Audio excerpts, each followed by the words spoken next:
I call the honourable member Phil Twyford. Thank you. Tēnā. Thank you, Mr Speaker. Tēnā koe. I'm going to talk about housing in this estimates debate. And housing was, I think, sadly in this budget, was the sort of the empty heart of this budget, because the people of New Zealand had such high expectations that this government would finally take the housing crisis seriously, and they looked to the budget for some evidence of that the government was going to put its money where its mouth was, and that it would have some serious policies to address the housing crisis that's gripping New Zealand. But sadly that wasn't the case, and I want to talk, sir, about the lack of a decent political and policy response to the housing crisis by this national government. Now, if I was going to tweet my speech in 2 tweets, sir, this is what I would say. The first is that we have a housing crisis and National is in denial, tweet 1. Tweet 2, only Labor has the policies and the political will to fix the housing crisis. Those are my 2 tweets, sir. But I will, if I may, expand on them a little in the remaining minutes that I have. It's interesting that the housing crisis has really touched a lot of people in New Zealand. And it used to be the case in this country that when house prices went up, everybody assumed that was a good thing because the homeowners were getting richer. But actually what's happening now is that there are so many people in New Zealand who are affected by the housing crisis, who know that something is not working and that we desperately need change. For a starter, first home buyers who find themselves not only in the overheated housing markets of Auckland and Canterbury, but in fact all over the country now, first home buyers find themselves shut out of the market. And in Auckland and Canterbury it's because of skyrocketing prices. In Auckland now the average is around $700,000, the average house price. House prices are going up, and the last 12 months in Auckland the average house price went up by $72,000. How could any first home buyer save enough to keep up with that sort of house price inflation? But the thing that's really knocked it on the head for first home buyers, in fact all over the country, are these 20% minimum deposits that are the consequence of loan-to-value ratio lending restrictions brought in by a Reserve Bank that was pushed into a corner by this government's failure and its resolute unwillingness to tackle property speculators in the Auckland housing market. So first home buyers, and then their parents and grandparents who are standing by watching, appalled as their young ones face no prospect of getting into the housing market and owning a home of their own. Now, people in the regions are distressed because they are copping, again, the failure of this government to deal with a housing market that has melted down in Auckland and Canterbury.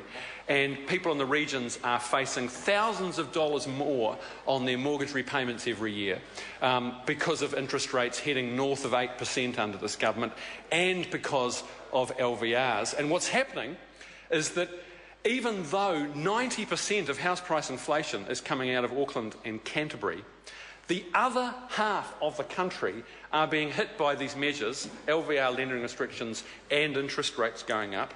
And what's happening is that in many places, people are facing a serious decline in their home equity.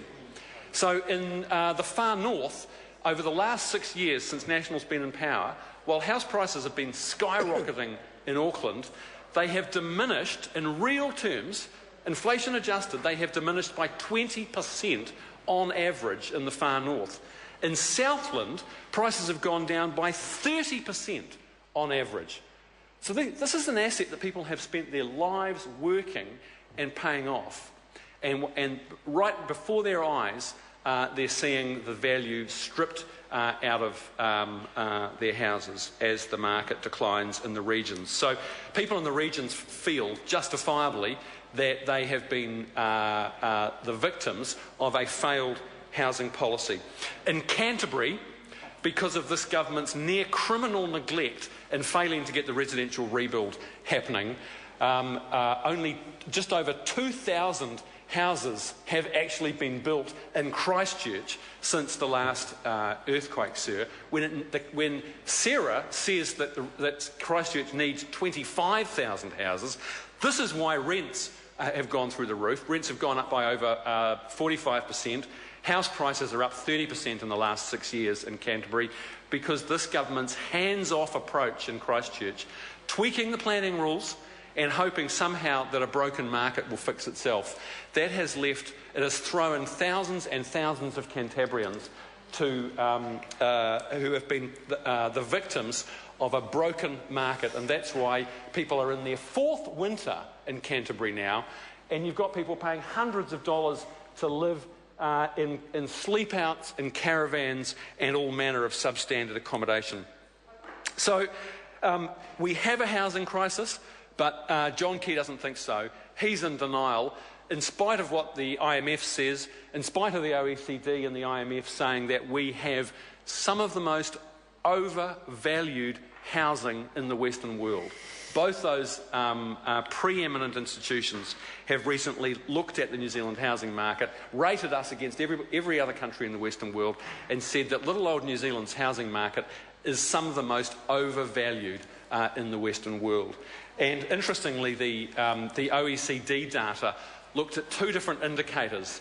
They looked at house prices to wages and house prices to rents. The difference between those two, the very big difference between house prices and rents, was interpreted by them and a number of other economists since then as indicating that the Auckland market is particularly driven by speculation, people essentially farming rental properties for capital gain. And I want to come back to that, sir, because that is one of the very big gaps in this government's housing policy.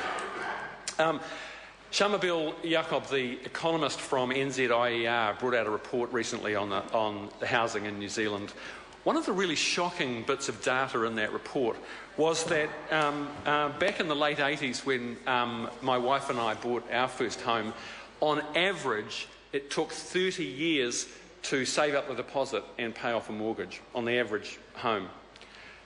The figure now, sir, for my son's generation, in Auckland it takes an average of 50 years to save a deposit and pay off a mortgage. 50 years. Now, people aren't buying houses now, according to the last census data, until they're in their 30s. So what does that mean? The current generation, if they can get that 20% deposit together, if they can pay off, service the mortgage, they're going to be in their 70s, Mr. Speaker, in their 70s before they've paid off that house. So we clearly have a housing crisis.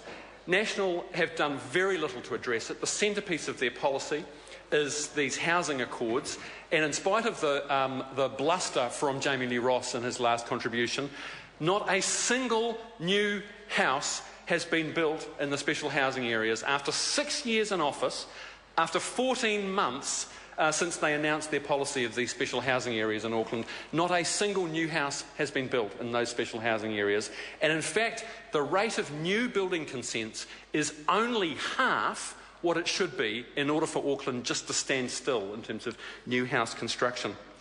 So their policy of tweaking the planning rules and hoping that the market will fix itself has clearly failed. And we've seen a whole lot of other tinkering. They've been talking for the last 6 years about reforming the RMA, but they failed to bring legislation to the House in this term to speed up residential building consents. So no action, lots of talk, no action on the RMA. On trying to drive down the cost of building materials, the best that the national government could do was to temporarily suspend anti-dumping duties and tariffs off varnish and nails and a few other building products, hoping that this might knock a few $1,000s off the cost of a new house. How pathetic is that? Mr. Speaker, Labor is the only party that has the policies to seriously deal with the housing crisis. We will bring in a capital gains tax that excludes the family home. It will take the steam out of the Auckland property market. We will, through KiwiBuild, build 10,000 affordable starter homes every year for a decade, sir. We will end the housing shortage, and we will bring the dream of affordable home ownership back within reach of a new generation of New Zealanders. We will change the law so it will be illegal under the next Labor-led government for a landlord to rent out a property that is cold and damp. Our Healthy Homes Guarantee will ensure that before a property can be rented, it must meet the standards of insulation and it must have an effective heating source. And finally, Mr Speaker, a national policy statement under the Resource Management Act will give strong direction to local bodies that they must increase the rate of building of new houses and increase the supply of affordable housing. Only Labor has bold policies that will make a difference and fix this housing crisis. Just before I call the next speaker, this is to advise the House that we have a split call. There'll be 2 5-minute calls. I recognise the honourable member